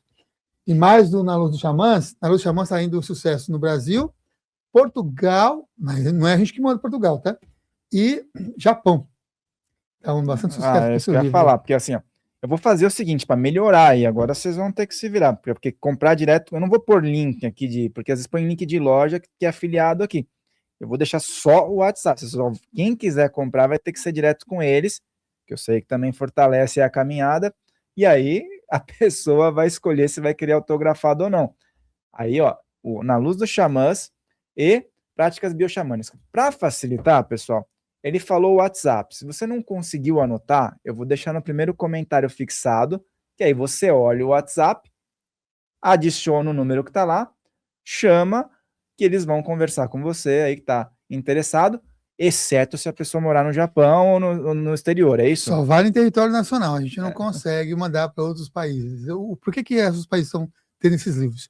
Porque vai de pacotes, tipo container, que chegam lá no Japão e chega em Portugal. Aí tem um distribuidor especificamente lá, que é a Cole, e é de lá que parte os livros para a Europa, e para Portugal e para os brasileiros ali na Europa. Então, aí quem tiver lá aí é a editora que pega, aí livraria em Portugal, Livraria Senda. Quem está em Portugal é Livraria Senda, pode procurar a Livraria Senda aí no Instagram, e eles são um ponto de distribuição desses livros lá. Tanto do Práticas Bioxamânicas quanto Na Luz dos Xamãs, vocês encontram em Portugal e Europa, eles mandam por lá. No Japão é a Sandra Yamamoto, ela é o ponto de distribuição lá no Japão, ela que pega de 150 e 150 livros, já pegando 150 livros, novos livros e compartilham lá. Inclusive, ela tem lá o Na Luz dos Xamãs, ela tem Na Luz dos Preto Velhos, ela tem alguns livros, inclusive, publicados do Wagner, lá, a Sandra Yamamoto. Eu não tenho de cor o contato dela, mas procura Sandra Yamamoto, talvez no Instagram. E aí você consegue, quem está no Japão pode adquirir direto para ela, porque ela é o ponto de distribuição lá. Livraria Senda, lá em Portugal, em Sintra, e ela lá no Japão, a Sandra Yamamoto. Vai bater na porta da Sandra Yamamoto, pessoal. Ela vende por lá pela internet também, né? Pela internet? Pela internet. Então procura aí, pessoal. Ó. Bom, possibilidades gigantescas já foram colocadas aqui. Então agora você já sabe o caminho, vale a pena. E já adquire os 2, né, poxa? adquire o Práticas Bioxamânicas, que é fantástico, tá? Eu tenho a edição anterior. Que tá ali, né? Que tá ali deitado. sempre como cenário ali. E Na Luz dos Xamãs, tá? Então aproveita a oportunidade. Samuel teve aqui mais uma vez com a possibilidade de um papo bacana, elucidativo, sempre muito cultural, espiritual, né? E eu agradeço a oportunidade. Eu que agradeço, eu sei que o tema aqui da conexão é xamânico, mas eu queria fazer um convite para quem também está nos acompanhando. Por quê? Porque o programa que eu apresento chama-se Consciência Próspera, e a TV Consciência Próspera, ela nasceu de um grupo de estudos, que é um grupo de estudos de práticas espirituais Consciência Próspera, lá em 2008. Olha só, isso me ajudou bastante.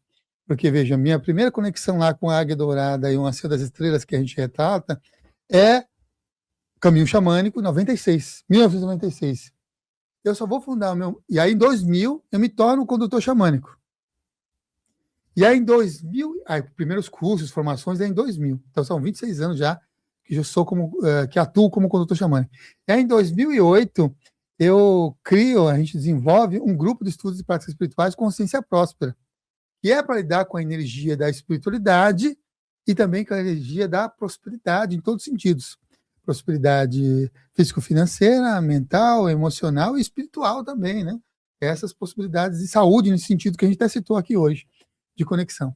E esse grupo de estudos de práticas espirituais, o GEP, ele foi sempre presencial.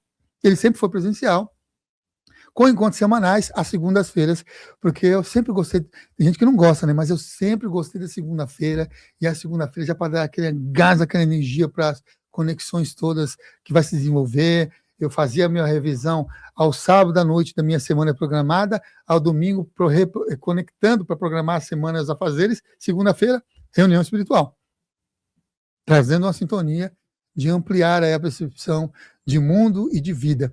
E até então, o grupo GEP, ele foi um grupo presencial segunda-feira, e agora estamos com uma novidade, que é o GEP no formato online. Então, agora a pessoa que está acompanhando pode ter a oportunidade de participar do grupo de estudos de práticas espirituais Consciência Próspera, o grupo que deu origem à TV Consciência Próspera, que antes os convidados iam no meu grupo. O Ademar Ramos, que a gente citou aqui nos bastidores, ele fez parte um dos professores convidados do grupo de estudos presencial, né? E aí depois eu trazia uma pessoa que tinha muito poder, muitas conexões, entendimento e sabia lidar com a energia do dinheiro para dar aulas nesse grupo de estudos presencial. Com a TV, eu fiz isso no programa, para trazer as pessoas que podiam ensinar, ter essa possibilidade integral, de conexão integral. E agora a gente tem essa oportunidade de ter o GEP online, toda segunda-feira, das 8 até as 9h30, e você pode adquirir e ingressar no GEP agora, nesse exato momento. Você pode entrar em contato no meu WhatsApp, eu passo o link para você acessar a página. Vai ter uma página que a gente fez com simples de tudo. A página é uma página que vai direcionar para a Hotmart. Por quê que vai ter na Hotmart? A transmissão ela é feita ao vivo, as reuniões ao vivo, via StreamYard, que é uma plataforma. Mas por que a gente está fazendo pela Hotmart? Para as pessoas terem as gravações. Porque aí, se ela não conseguir perder um ou outro encontro, ela pode ter as gravações de todas as outras aulas. No momento em que eu estou falando aqui agora, já tem 7 aulas gravadas, né? E olha que eu era muito assim, não queria fazer nada no formato, não queria fazer em formato online, mas eu estou gostando do formato online, ao vivo, principalmente por causa das interatividades também das pessoas. Eu estou curtindo mesmo.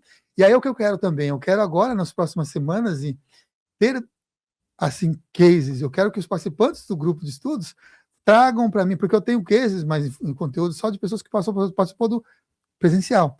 Então eu quero também que pessoas que tenham sucesso e repercussões com os estudos do grupo de estudo, do GEP, para poder também colocar até os cases lá na nossa página, porque não tem case lá, né? Tem só experiência de vida e os meus estudos de mais de 15 anos com essa temática de sair de uma escassez absurda, eu era muito próximo à escassez, para ter uma visão e uma vida muito mais harmônica com a energia do dinheiro e muito mais próspera. Por isso que eu consegui lançar os livros, por isso que eu consegui ter um estúdio, por isso que eu consegui, ter uma vida que eu vivo hoje, de ter viajado para muitos países, e de ter essa possibilidade próspera, né? Assim como eu tenho hoje. Então, tem lá eu vou passar o link lá pelo WhatsApp para vocês verem um pequeno vídeo que eu gravei de uns 11 minutos. Em 11 minutos eu explico lá o grupo. Você sentiu o chamado, sentiu sintonia, tá lá para quem é e para quem não é também, tá tudo direitinho, descritinho para vocês. Eu estou falando nesse vídeo e será muito bem-vindo, porque aí vai ser uma alegria. E eu gosto de interatividade. Então, se você entrar no JEP, vai lá e interage. A Gabi está lá, ela interage só para me deixar contente. Eu fico porque eu fico olhando a tela das interações das pessoas, né? Eu sei que tem vários perfis de pessoas. Tem pessoas que gostam só do conteúdo. Eu entendo e compreendo também. Mas eu instigo também as pessoas que querem participar, fazer perguntas também lá.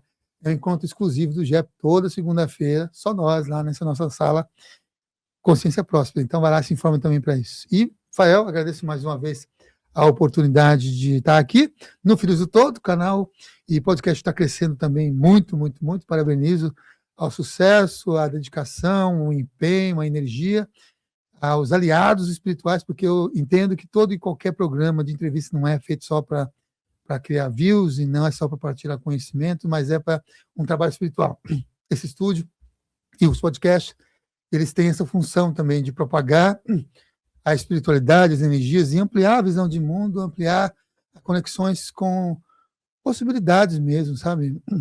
Ser mesmo jardineiros do universo, possibilitando aí inspirações, possibilitando harmonia na vida, possibilitando ampliação e do despertar.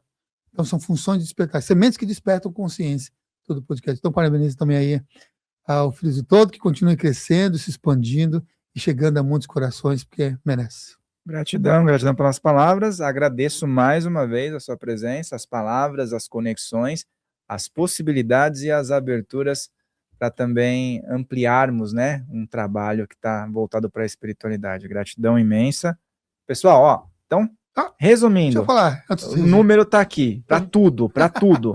É nesse número, é isso? É isso. Tudo que a pessoa quiser. Mas eu vou aproveitar aqui que a gente está no podcast Filhos do Todo para pedir um depoimento do Farrell, porque tem um que é um xodó e eu não falo para ninguém, que eu tenho falado pouco.